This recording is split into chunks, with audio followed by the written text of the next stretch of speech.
Bonjour mes chers élèves, j'espère que vous allez bien.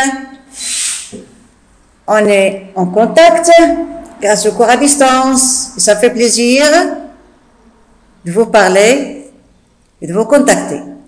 Alors, notre leçon d'aujourd'hui, comme vous le voyez, sont les genres littéraires. On a travaillé la légende, le documentaire, la poésie, le roman, la bande dessinée et le théâtre. Aujourd'hui, on va faire un petit rappel de ces genres qu'on a étudiés. On va commencer par la légende. Je crois que vous vous souvenez de cette leçon, parce que vous l'avez bien aimée. Alors aujourd'hui, jeudi 4 juin 2020, les genres littéraires, la légende, le documentaire, la poésie, le roman, la bande dessinée et le théâtre. Comme je viens de vous le dire, on va commencer par la légende. La légende.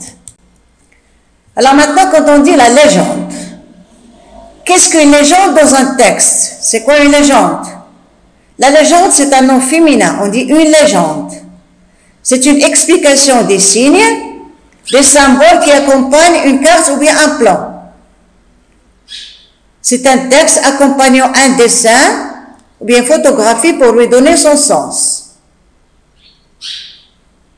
C'est un récit, ce qui nous intéresse, à caractère merveilleux où les faits historiques sont transformés par l'imagination populaire ou l'invention poétique. Vous vous souvenez? Créature fantastique, imaginaire. C'est une représentation embellie de la vie, des exploits de quelqu'un et qui se conserve dans la mémoire collective. Exemple, la légende de Guynemer. Alors, une légende est un récit fictif, le plus souvent d'origine orale, qui se raconte, faisant appel au merveilleux. La légende, à la différence du conte, est liée à un élément précis, un lieu, un objet ou bien un personnage historique, etc.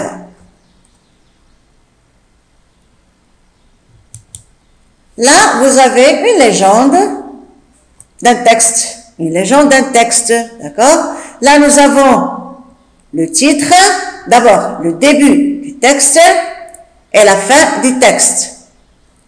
Là, nous avons le titre, ça c'est le texte bien sûr.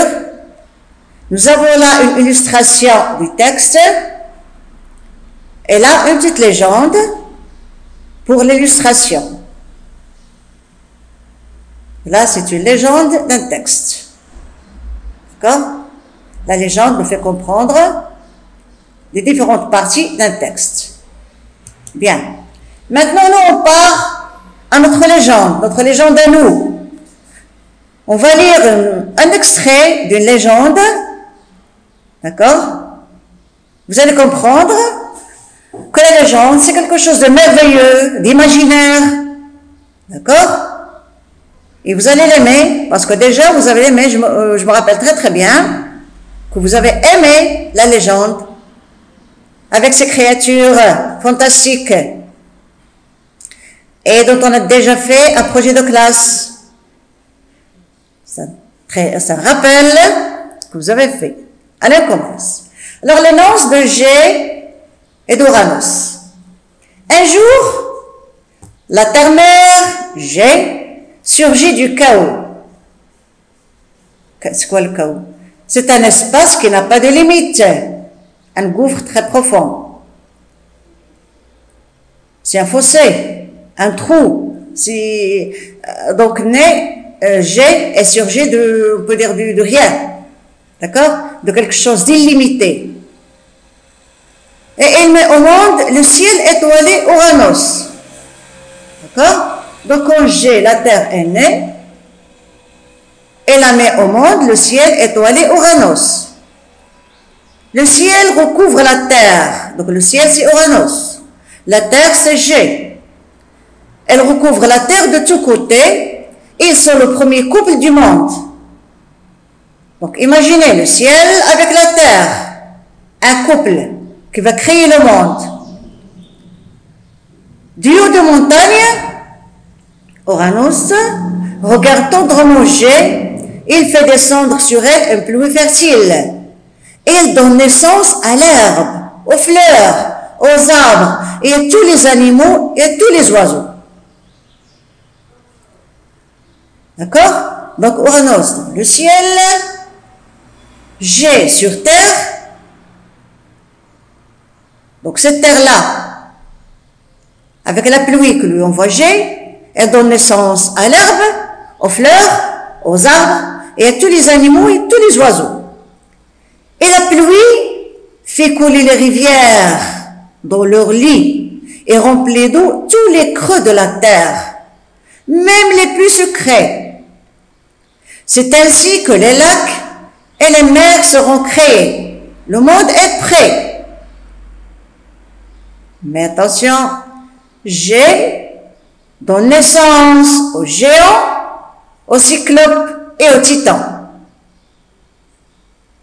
Géants, cyclopes et titans. On va voir c'est quoi ces créatures. Voici les géants. Des créatures fantastiques, imaginaires. Regardez la tête ici, regardez le corps. Un être géant.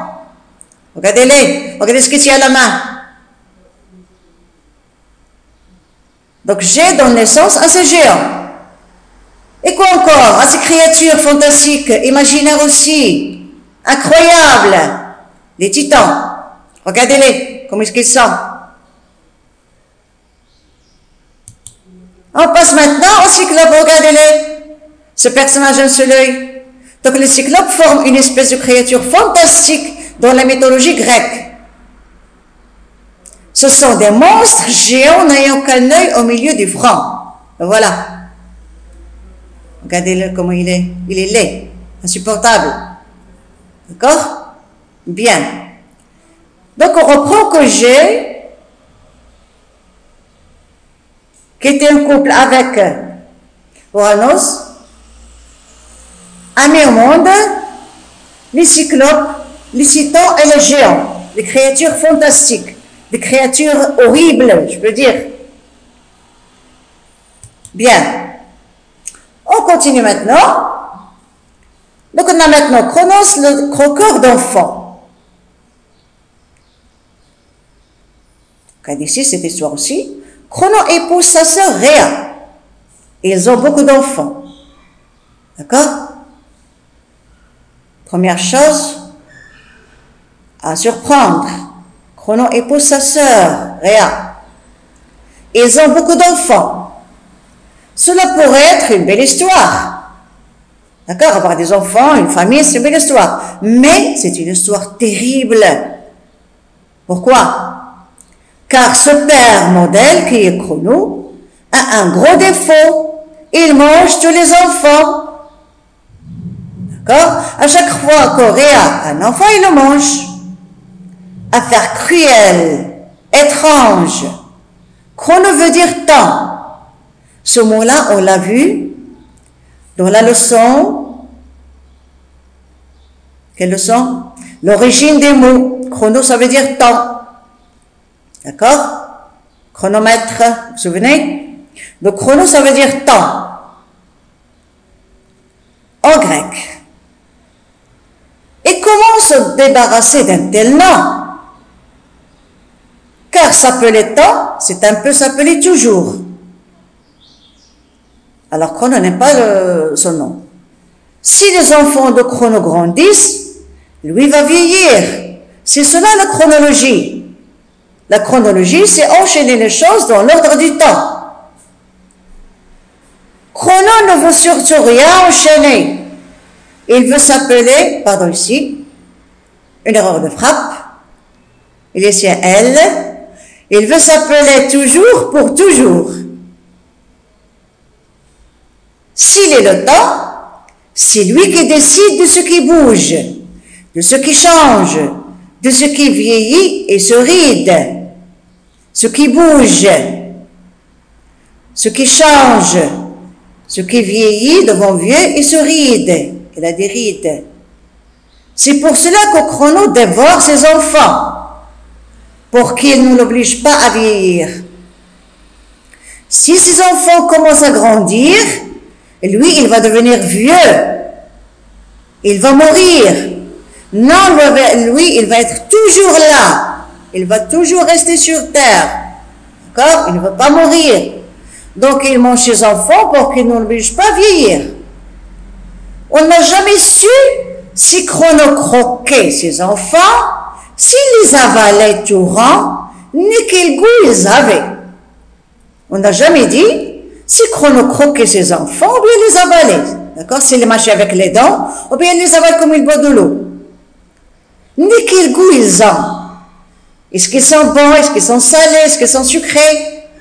D'accord? Ce qu'on sait, c'est que cela n'était pas du tout du goût de Réa, sa femme.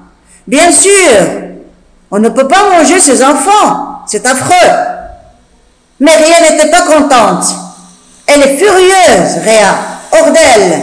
Elle n'est pas contente. D'accord? Elle est furieuse. Parce que c'est insensé manger ses enfants. Et le sixième né, elle l'appela du doux nom de Zeus. Elle l'emmène très loin dans la montagne. Elle l'emmène très loin dans la montagne. Cronos, lui, a avalé tout rond la grosse pierre émaillotée dont des linges qu'Oriel lui a mise dans son assiette en lui disant que c'était Zeus. Eh bien, Réa, il a emmené son enfant très loin dans la montagne. D'accord? Il a mis une grosse pierre et il a dit à Cronos, voici ton enfant, mange-le. Lui, comme il n'a aucun goût, d'accord? Il était content de manger son enfant, d'accord? Il a cru que c'était le sixième enfant, que c'était Zeus. Alors, rassuré et content le temps. Voici ici l'image qu'on a donnée à Zeus, d'accord? L'image qu'on a donnée à Zeus. Donc là, c'est un mythe, c'est une histoire, c'est une légende, d'accord? Et comme vous le voyez, une légende, c'est quelque chose avec quoi on vit dans un monde réel, dans un monde imaginaire. C'est ça la légende, d'accord? On en a d'autres, il y a trop de légendes. On a travaillé, comme vous vous souvenez, la légende d'Hercule, d'accord? De Galade, et qui encore, vous vous souvenez? Je crois qu'il y a des élèves qui sautent de joie, qui ont déjà quelques noms en tête. D'accord? Voilà. Donc là, c'était un petit extrait d'une légende pour vous montrer et pour vous rappeler cette leçon. Là, regardez, nous avons là des créatures fantastiques. Nous avons là, ce cheval avec des ailes. C'est Pégase. C'est un cheval et les divines, l'une des créatures fantastiques les plus célèbres de la mythologie grecque. D'accord? Là, vous avez, ça, c'est un être humain, mais mi-homme, mi-cheval.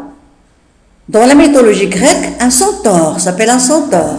Donc, vous avez la Pégase, la centaure est une créature mi-homme, la moitié d'un homme. L'autre moitié, c'est un cheval. D'accord? Là, vous avez d'autres créatures fantastiques. Vous pouvez chercher d'autres. D'accord? Regardez bien. Regardez le corps ici, avec les têtes d'un dragon. D'accord? Regardez ici. Cet homme courageux là qui est en train de les combattre. Regardez cette créature là aussi. D'accord? Regardez bien. Là, nous avons d'autres créatures. Regardez ici. Et là. Donc là, ce sont des créatures fantastiques.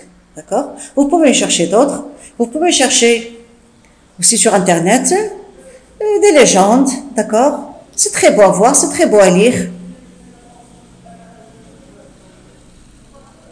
Bien, voilà. Je n'ai pas aimé vous donner des images de Cronos, car c'est pas beau à voir, d'accord? C'était pas beau à voir. Alors, j'espère que vous allez faire une recherche, d'accord? Pour vous, sur la légende et les créatures fantastiques, d'accord? faites un petit rappel, une petite révision. C'est très important et c'est très beau. C'est très beau à lire et à voir aussi.